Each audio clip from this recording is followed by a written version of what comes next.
Ang sarap, ang smooth. Marerecommend ko to sa mga baguhan pa lang sa pagmumotorsiklo. Sabay brake. Alright. So yun, solid guys.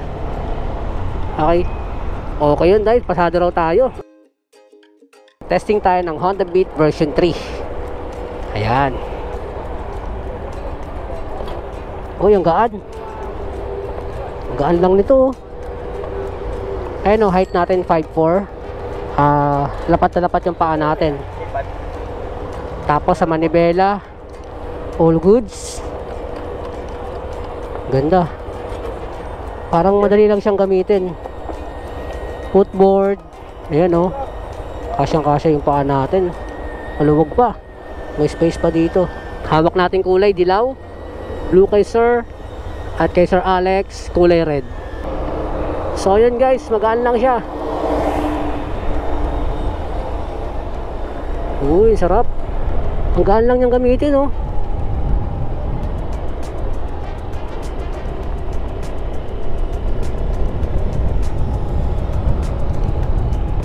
Ang ano ayan, first impression guys, ang gaan niyang gamitin. Tapos parang ang dali-dali lang niyang gamitin. Pwedeng pwede ito sa mga beginners, lalo na sa mga lady riders, yung mga gusto palang matuto motorsiklo. Ito pwedeng pwede ito guys, kasi ang dali niyang gamitin, magaan.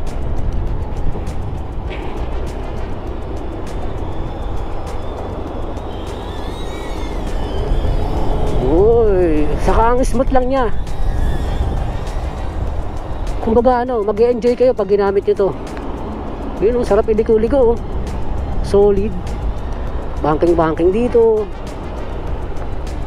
Lilingon ang ganoon, pak. Tapos lilingon ka rito. Yun o, banking ka dito, yun o, sarap men. Kanina na pag-upo ko pa lang, okay na okay siyang gamitin. Ang sarap ng gamitin. Kung ikaw ay beginners, baguhan pa lang dito, mag-enjoy ka dito. Ayos. Point natin, dalawang cone, and then sa dulo, meron din dalawang cone. So gagawin natin, pag tapat ng motorcycle natin doon sa dalawang cone na nasa dulo, doon pa lang po tayo mag-focus sa natin. And then apply brake. Para mas mapil nyo po yung effectiveness ng brake ni Beat. Okay, let's do this. Max daw tayo ng 30 to 40. Ito yung max natin. Sabay brake. Alright. So yun, solid guys. Okay. Okay yun guys, pasado raw tayo. Ang sarap, ang smooth. So yun guys, overall para dito sa Honda Beat version 3, masasabi ko na very friendly siya. Ang dali niyang gamitin, ang sarap niyang gamitin, magaan lang, ang smooth ng mga likuan, yung suspension saka yung shock, ang lambot. And then yung comfort natin sa pagkakaupo natin, okay na okay din. Kaya kung ikaw ay baguhan pa lang sa pagmumotor, naku, eto, I would suggest sa'yo itong Honda Beat version 3. Subukan mo, mas maganda siya ngayon. Bukod sa bago niyang design, style, talaga nang parating sa experience and comfort, okay na okay.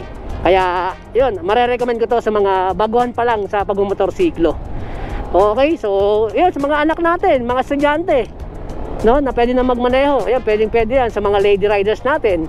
All goods na all goods. Kaya yun guys, Honda Beat version 3 para sa akin is ang sarap niyang gamitin. Talagang chill lang. Alright, so yun lang muna mga true friends. Ride safe po tayo lagi and God bless.